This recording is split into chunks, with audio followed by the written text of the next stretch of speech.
दशमी, ग्यारस और द्वादशी।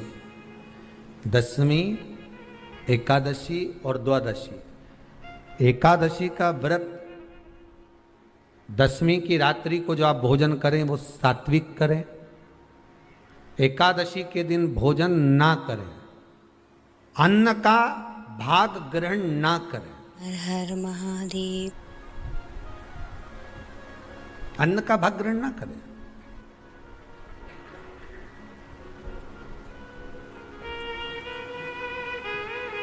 कितना सुंदर कहा है महाराज जी। यदि आपके यहां पर गौ माता है, आपके घर में अगर गौ माता विराज रही है, आपके घर में अगर गौ माता है, गाय की अगर आप सेवा कर रहे हैं, अच्छा कितना सुंदर लिखा है धेनु मानस में, गीता प्रेस गोरखपुर की गौ अंक को निकालकर पढ़िए कल्याण का। उसमें लिखा है ब्रह्म मुहूर्त में सुबह के समय पर गाय की पूंछ को पकड़कर या गाय की रस्सी को पकड़कर जो 2 कदम भी चल लेता है, उसके लिए भगवान विष्णु बैकुंठ का मार्ग और कुबेर का मार्ग प्रशस्त कर कर खोल देता। जरा पढ़िए, धेनु मानस को पढ़िए, गौ अंक पढ़िए, गीता प्रेस गोरखपुर का कल्याण का अंक निकाल कर पढ़िए कि गाय का मात्र रस्सी पकड़कर 2 कदम चलने वाले के लिए मार्ग प्रशस्त हो जाता है। महादेव। एकादशी के दिन अगर आपका व्रत है तो आप भूलवश भी डब्बे में रखी हुई रोटी गाय को ना देते हुए कुछ थोड़ा सा फल, फलहार, कोई केला, कोई सेब, जो आप खाते हो, अंगूर, पपीता, जो आप ग्रहण कर रहे हो, उसका थोड़ा सा भाग आप गाय को प्रदान करो। आप गाय को दीजिए।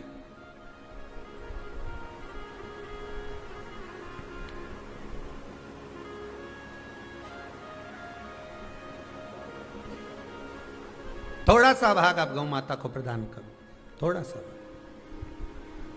हर हर महादेव। सारे व्रतों में केवल एक व्रत ऐसा होता है एकादशी का, जिसका उद्यापन पहली एकादशी पर भी कर सकते हो। सारे उद्यापन में केवल एक उद्यापन ऐसा होता है, सारे व्रतों में एक व्रत का उद्यापन ऐसा होता है, वो है एकादशी का।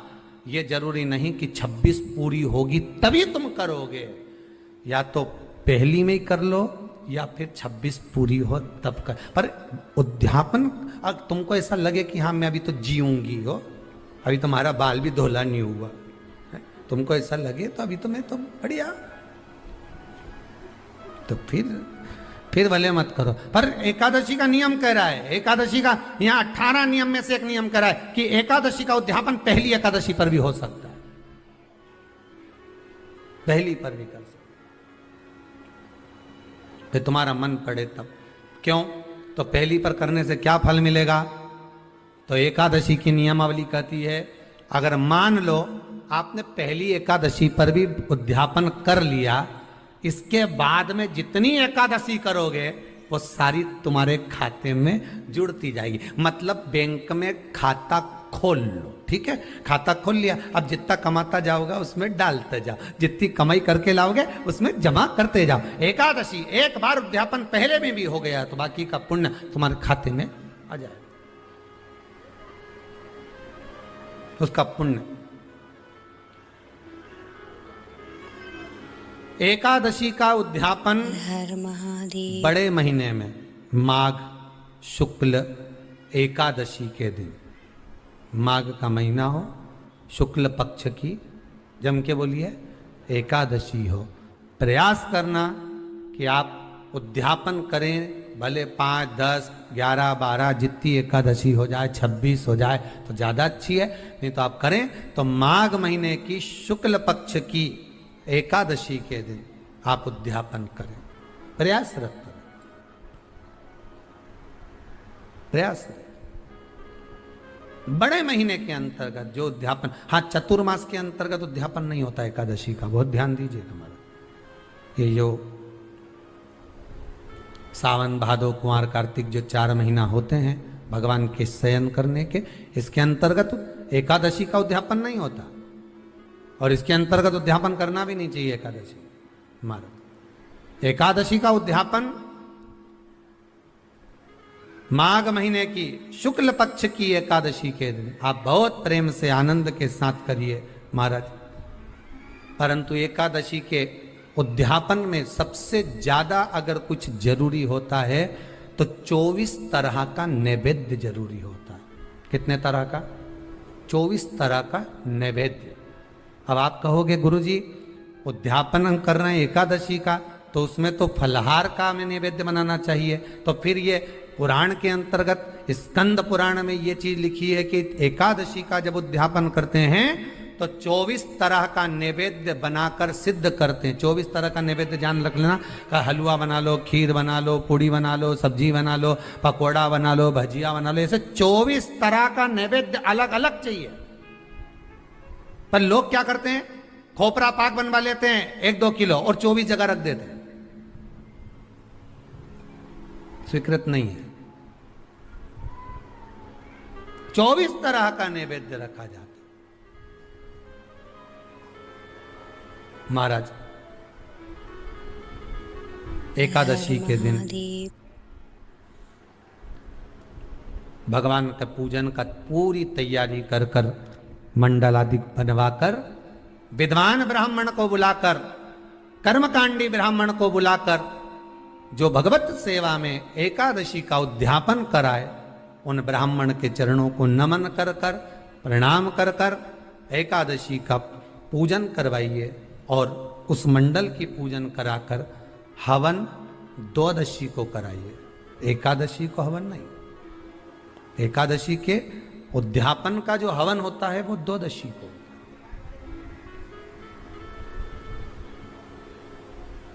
एकादशी का उद्यापन द्वादशी को बड़े प्रेम से आप खूब आनंद से हवन पूजन कराओ। पूजन कराने के बाद हवन कराने के बाद 26 जोड़े ब्राह्मण ब्राह्मणी के बुलाकर भोजन कराकर उनको भाव से जो आप समर्पित कर सकते हो, जितनी आपकी सामर्थ्यता हो उस सामर्थ्यता के अनुसार आप दान धर्म पुण्य करो, आप उन्हें प्रदान करो। और बन सके तो एकादशी की रात्रि को भी जागरण करें और द्वादशी के दिन जिस दिन हवन करें उसकी भी रात्रि को कुछ जागरण करें। जागरण का मतलब पहले भी कथा में कहा, प्रदोष की कथा में वर्णन किया था। हम ये नहीं कहते कि तुम पूरी रात जगो, हमारा तो निवेदन है 15 मिनट का करो, आधे घंटे का करो, 20 मिनट का करो, पर रात्रि के समय थोड़ी देर अगर एकादशी का उद्यापन कर रहे हो तो जागरण थोड़ी सी देर अवश्य करें। नहीं कर सकते अकेले बैठकर राम नाम जप लें, भजन कर ले, पर करो। कि नारी के मुख से अगर एक बार निकल जाए कि मेरी जिंदगी तुमसे विवाह कर कर बेकार हो गई, उस समय नारी का साथित्व समाप्त हो जाता है।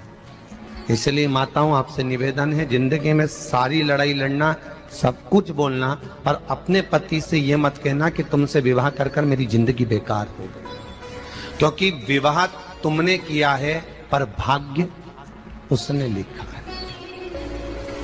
भाग्य लिखने वाला वो है। और आपसे फिर निवेदन करूंगा, राम मंदिर जाओ, कृष्ण मंदिर जाओ, शिव मंदिर जाओ, भवानी के मंदिर जाओ, तुम्हारे 33 कोटि देवताओं के मंदिर चले जाओ, गणेश जी के मंदिर जाओ, तुम्हारी मर्जी पड़े उस देवता के मंदिर जाना, कोई तुम्हारा भाग्य नहीं बदल सकता। जो तुम्हारी किस्मत में लिखा है वो तुमको भोगना पड़ेगा। तो बदलेगा कौन? तो उसका भी प्रमाण हमारे यहां शिव महापुराण कहती है। एक पारो नाम की विधवा स्त्री थी।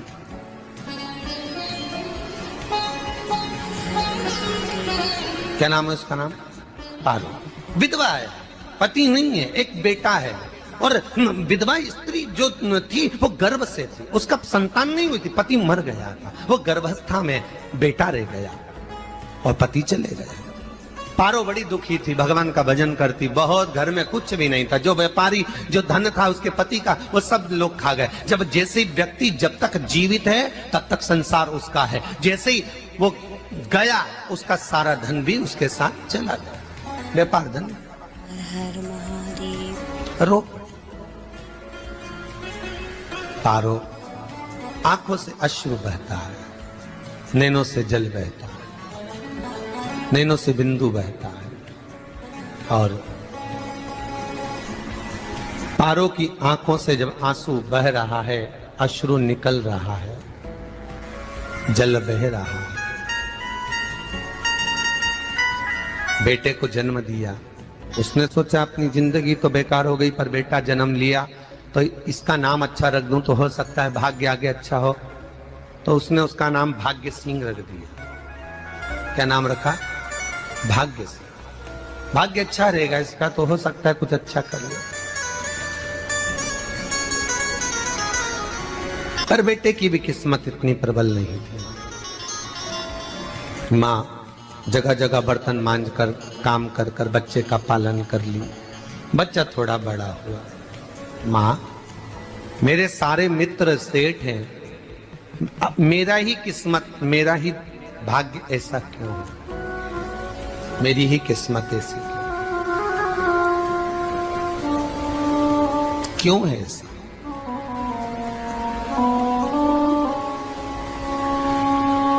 माँ मेरी किस्मत में इतना दुख क्यों लिखा है?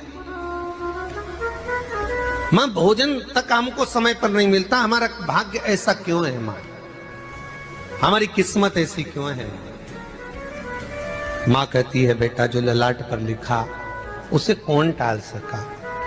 माँ बच्चों को समझाती है, माँ बच्चों को कहती है, धीरे धीरे समय निकलता है। माँ एक बार बता माँ, तू कहती है कि सब भगवान ने लिखा है भाग्य में, तो भगवान का मिलेगा मुझे बता दे। माँ बोलती है ऐसी कोई जगह नहीं जहाँ भगवान नहीं। वन में मिलेगा? हाँ मिलेगा। माँ का कहना मानकर भाग्य सिंह वन में चले गया और घने जंगल में भाग्य जब गया भाग्य सिंह, और घने जंगल में जब पहुंच गया, ढूंढते ढूंढते ढूंढते ढूंढते ढूंढते तो भी भगवान तो भगवान की छाया तक नहीं मिली। भगवान की छाया तक। आंखों में जल भर गया, बेहोश होकर गिर गया। शाम का समय था, विष्णु और लक्ष्मी निकल कर जा रहे थे। लक्ष्मी और विष्णु जाते जाते उसको देखकर रूप बदल के उसके पास गए। बेटा आपका नाम क्या है? तुम्हारा नाम भाग्य सिंह है। कहां जा रहे हो? भगवान से मिलना है हमको। क्या काम है तुम्हें भगवान से? भगवान से पूछना है कि मेरी किस्मत ऐसी क्यों बनाई, मेरी किस्मत में गरीबी क्यों लिखी, मेरे भाग्य में इतना दुख क्यों लिखा। मुझे भगवान से पूछना है कि मेरी किस्मत ऐसी क्यों बनाई, मेरी किस्मत में इतना दुख क्यों लिखा। इतनी तो भगवान बोले ये तो देखो भाग्य भाग्य की बात है, सबके भाग्य में अलग अलग होता है। नहीं नहीं मुझे भगवान से पूछना। तो हुआ क्या? मैं बहुत गरीब हूं, मैं बहुत दुखी हूं। भगवान से प्रार्थना है कि मुझे कुछ मेरी जिंदगी का अच्छा कार्य कर दीजिए। लक्ष्मी जी को दया आ गई, नारायण से बोले प्रभु इसको कुछ दे दो, थोड़ा सा इसके ऊपर कृपा कर दो। नारायण बोले इसके भाग्य में नहीं है लक्ष्मी, इसके भाग्य में नहीं है लक्ष्मी। लक्ष्मी मैं देवी दूंगा तो इसकी किस्मत में नहीं है। लक्ष्मी कहती है आपका काम देने का है, आप तो दो। भगवान ने कहा लक्ष्मी नहीं है भाग्य में, तुम तो दे दो। लक्ष्मी जी के कहने पर नारायण ने उसको एक हीरे का हार दे दिया। ले ये ले हीरे का हार। वो प्रसन्न हो गया, हीरे का हार मिल गया। और हार लेकर वो चला, और चलते चलते उसने सोचा मेरी मम्मी को दूंगा, मेरी माता को दूंगा, माँ बड़ी प्रसन्न हो जाएगी। हीरे का हार लेकर जा रहा था। हार ले जाते उसको रास्ते में इतने में उसको तुरंत उसी समय पर कहीं सोचादि कर्म के लिए जाना पड़ा। उसने सोचा इस हार को इस पत्थर पर रख देता हूं, अभी आऊंगा वापिस इस हार को उठाकर घर लेकर चले जाऊंगा। और सोचादि कर्म के लिए वो चल दिया। गया, हाथ धोकर आया, इतने में चील उड़ती उड़ती आई, उसका हार लेकर चली गई। आके रोने लगा, माँ को जाकर कहा माँ किस्मत तो देख, इतना जोरदार हार मिला था हीरे का, पर भाग्य में नहीं था, नहीं मिला। इतने में वो रोता रोता तुरंत फिर भगवान के पास गया। रोता बिलखता फिर पहुंच गया वन के अंदर, फिर भगवान मिले। भगवान ने पूछा अब क्या हुआ?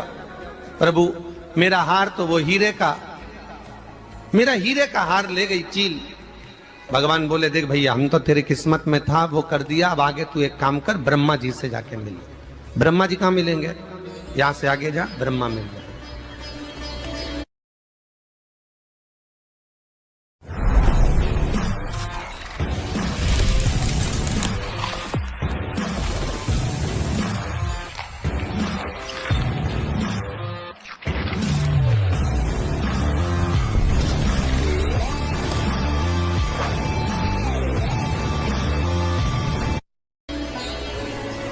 ब्रह्मा के पास गए। ब्रह्मा जी ने कहा क्या हुआ? ब्रह्मा जी मेरे भाग्य में गरीबी लिखी है, कुछ अच्छा कर दीजिए। ब्रह्मा जी कहते हैं तुम्हारे भाग्य में जो लिखा है वो तुम्हें भोगना पड़ेगा। नहीं नहीं, आप कृपा करो। लक्ष्मी जी ने नारायण से कहा इसको कुछ कृपा कर दो। तो भगवान ब्रह्मा जी ने कहा चलो इसका भाग्य बदलने के लिए एक हीरे की अंगूठी दे देता हूं। भगवान ने उसको हीरे की अंगूठी दे दी। अब हीरे की अंगूठी दी, फिर वो लेकर चला। इतना खुश था, अब मुझे हीरे की अंगूठी मिल गई, अब मुझे हीरे की अंगूठी मिल गई। इतना प्रसन्न होकर जा रहा था, इतने में इसको लग गई प्यास। इसने सोचा पानी पी लूं। पानी पीने के लिए इसने मुंह को करा नीचे, जेब में रखी थी अंगूठी, वो पानी में लुढ़क गई। लुढ़कते से एक मछली निगल गई, अंगूठी भी हाथ से। देखिए, कोई कितना भी साथ दे दे, पर भाग्य में अगर सुख लिखा होगा तो वो अपने आप मिलेगा नहीं। फिर आया, फिर मां से कहा मां ऐसा हो। मां ने कहा चल जाने दे, तू रोज रोज बहाना बना के चले जाता है, दिन भर इधर उधर घूमता रहता है, शाम को आता है और बहाने बना के कहां की स्टोरी सुनाता रहता है, ना जाने कहां की कहानियां सुनाता रहता है। चल काम पे जा, कुछ काम कर तो भाग्य बदलेगा। नहीं नहीं मां, मैं सत्य बोल रहा हूं। नहीं माना, फिर चले गया। नारायण ने कहा एक काम करो, अब तुम शंकर जी के पास जाओ। शिव जी के पास गए। भोलेनाथ जी ने उसको हीरे की पोटली दे दी। वो हीरे की पोटली ले जाकर अब की बार सोचा कहीं रुकूंगा ही नहीं, सीधे घर गया। मम्मी को याद करा, माँ नहीं थी। उसने एक लोटे के अंदर हीरे रख दिए। मैं माता को ढूंढ के आता हूँ। माँ को ढूंढने गए, इसमें चोर घुस गए घर के अंदर, लोटा ही ले गए हीरे का। फिर आके देखा, फिर माँ ने कहा, फिर बहाने बनाया तूने, फिर स्टोरी सुने, फिर कहानी सुने। माँ मैं सत्य कह रहा हूं, सत्य कह रहा हूं। आखिरी में हार गया। फिर भगवान विष्णु और ब्रह्मा ने एक ही बात कही, तू शंकर के मंदिर की चौखट पर जा।